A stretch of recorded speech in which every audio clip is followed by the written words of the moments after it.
बिस्मिल्लाहिर्रहमानिर्रहीम स्टूडेंट्स, आज के लेक्चर में हम मॉडिफाई ग्रुप या पैनल के अंदर अरेज कमांड को डिस्कस करेंगे कि अरेज कमांड क्या करती है, और उसके साथ साथ हम लोग डिस्कस करेंगे अनडू और रीडू को।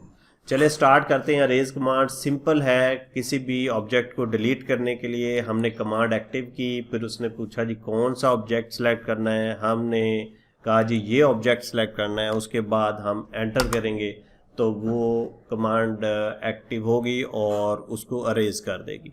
एक से ज़्यादा चीज़ें आपने सेलेक्ट करनी है तो फिर उसी तरह क्रॉसिंग विंडो और विंडो सिलेक्शन से आप एक ख़ास जो आपने अरेज करना है वो आप सेलेक्ट करेंगे और एंटर कर देंगे तो वो अरेज वाला काम हो जाएगा।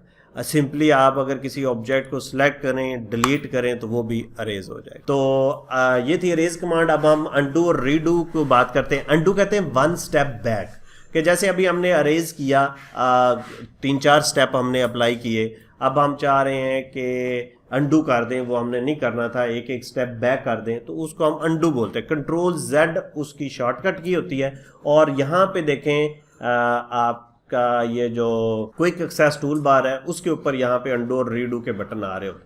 तो जैसे मैं ये ड्रॉप डाउन को क्लिक करता, देखें ये अब तक हम कर चुके हैं 3 कमांड, 4, ठीक है। अब इन चारों को आपने अनडू करना है तो सबको ऐसे नीचे सिलेक्ट करते जाना है और अनडू कर देंगे तो सारी 4 कमांड जो होंगी वो सारी की सारी अनडू हो जाएंगी, यानी 4 स्टेप पीछे चले जाएंगे। अगर एक स्टेप जाना है तो सिंपल आपने यहाँ पे क्लिक कर देना, देखिए एक स्टेप पीछे आ गए। अब इसी तरह अगर बाकी 3 स्टेप भी जाना है तो ये सारी चीजें उसी तरह आ गई। तो ये था वन स्टेप बैक। तो जो रीड होते हैं वो 1 स्टेप फॉरवर्ड।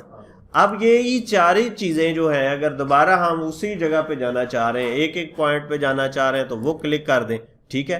पहले जूम किया था, फिर ये अरेज किया, फिर यानी एक एक स्टेप फिर आप आगे की तरफ जा रहे हैं। तो अनडू 1 स्टेप बैक और रीडू 1 स्टेप फॉरवर्ड। जी, अगर आपको ये वीडियो पसंद आई है तो चैनल को ज़रूर सब्सक्राइब कीजिएगा और बेल आइकॉन पे भी क्लिक कर लें, लाइक और शेयर भी कीजिएगा।